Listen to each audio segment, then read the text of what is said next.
আজকে সকালবেলা উঠেই ঝুল ঝাড়ার কাজ শুরু করে দিয়েছি। আজকে আমার মর্নিং ডিউটি আছে, তাও আমার মনে হলো যে ঝুলগুলো ঝেড়েই দিই, কারণ প্রচুর ঝুলছে। সেগুলো আবার মানে এই যে ফ্যান চালালে ওগুলো আবার সব কেটে কেটে পড়ে যাবে, বেডে পড়বে বা নিচে পড়বে, পায়ের তলায় যাবে। তাই জন্য ভাবলাম না না, ঝুলগুলোকে ঝেড়েই দিই। সেই জন্য ডিউটিতে যাওয়ার আগে হলেও আমি একটুখানি ঝেড়ে দিচ্ছি। সেই জন্য রেডি হয়ে গেছি। আর আজকে হচ্ছে আমার দাদা আসবে আমার এখানে। তো আসার কারণটা হচ্ছে ওর চোখের অপারেশনের ডেট আছে আজকে। তো চোখে বলতে ওর হচ্ছে টেরিজিয়াম হয়েছে। টেরিজিয়াম বলতে ওই চোখে যেটা হয় আর কি, মানে চোখের উপরে যে স্ক্লেরার উপরে একটা মতো পাতলা আস্তরণের মতন একটা মানে আস্তরণ চলে আসে, গজিয়ে আসে আর কি, সেইটাকে টেরিজিয়াম বলে। তো সেইটা ওটি হবে, ডেট দেওয়া আছে, সেই জন্য আজকে আসবে দাদা। তো আমার তো ডিউটি আছে মর্নিং, বাট আমার দাদা আসবে, তার জন্য আমি সব কিছু রেডি করে যাব। সে শুধু আসবে, এসে স্নান টান করে খাওয়া দাওয়া করে হসপিটালে চলে আসবে, আমি ভর্তি করে দেবো। সো এই জন্য সকাল থেকে আমি এগুলো করলাম। আর সকাল থেকেই আমি রান্নাবান্না সব করে নিচ্ছিলাম, এই কাজটার পরে করেছি আর কি। রান্নাবান্না বলতে বেশি কিছু তো করতে পারবো না কম টাইমের মধ্যে।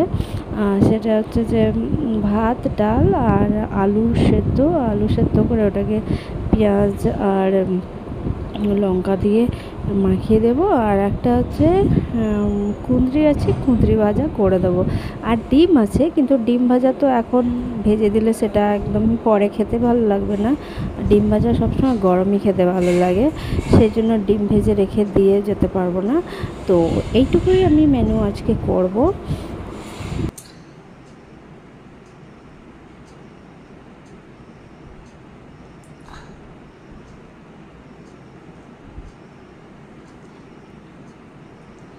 সব রেডি করে দিয়ে গেলাম, কারণ হচ্ছে আমার দাদা আজকে আসছে, তাই জন্য আর কি। আমি তো চলে যাচ্ছি ডিউটিতে, সে এসে খেয়ে নেবে, সেই জন্য।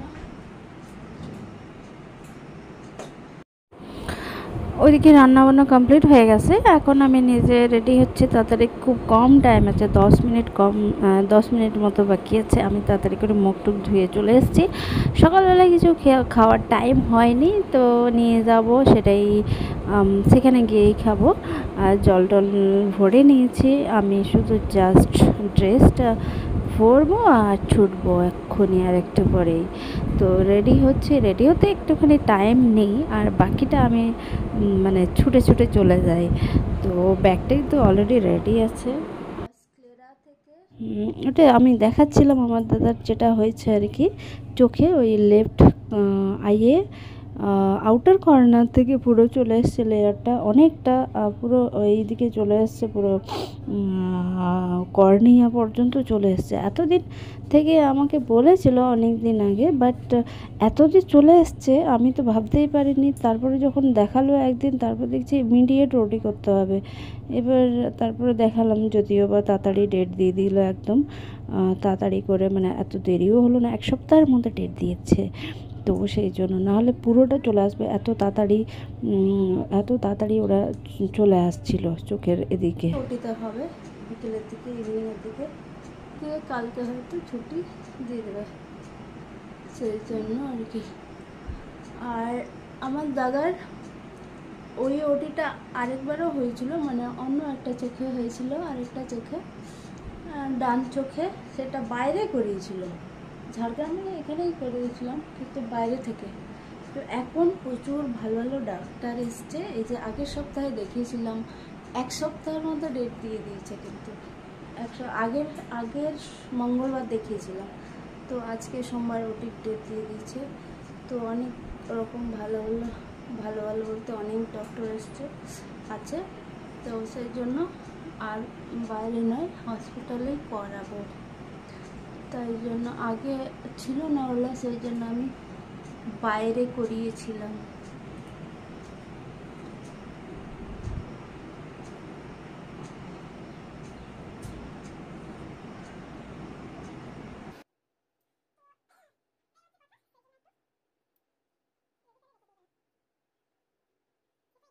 আর দাদার সাথে কেউ আসছে না এবারে, মানে এবারে বলতে আগের বারে কেউ আসেনি, বাট এবারে আসার কথা বলেছিলাম যেহেতু হসপিটালে ভর্তি থাকতে হবে, কিন্তু আসতে পারিনি। ঘরে প্রচুর সমস্যা। সমস্যা বলতে একটা শ্রাদ্ধ বাড়ি আছে যেটাতে যেতে হবে আমার মা বাবাকে।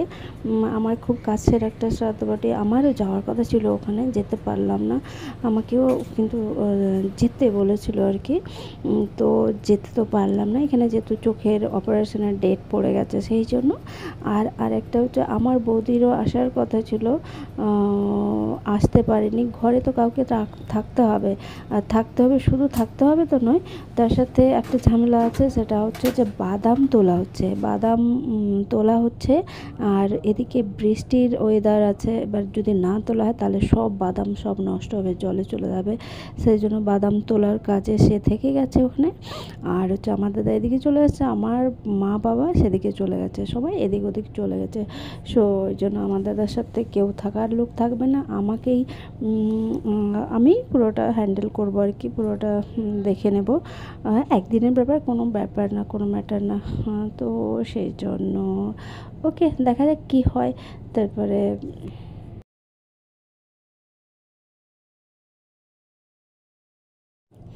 এই যে এগুলোই রান্না করেছি, সকালে উঠে এগুলোই রান্না করেছি। মাখিয়ে রেখে দিচ্ছি, মাখিয়ে না রাখলে আবার যদি ইয়ে হয়ে যায়, ওই লঙ্কাটা একদম কী বলে থেতলে যাবে, আর তখন মাখানো যাবে না। সেই জন্য এখনই আলুটা মাখিয়ে রেডি করে যাব। আর হচ্ছে যে আমি এসে আবার এটাই খাবো, জাস্ট ডিউটি থেকে এসে খেয়ে আবার আমাকে যেতে হবে ওটিতে। ওটা বিকেলের দিকে ওটিটা হবে, মানে আউটডোরের পর ওটি হয়, আইওটি 2টোর পর থেকে স্টার্ট হয়। সেই জন্য আমি জানি 2টোই আসবো। তাড়াতাড়ি করে বেরিয়ে মানে স্নান টান করে খেয়ে দিয়ে আমিও চলে যাব সেখানে, আজকে পুরোটাই ওখানে থাকবো।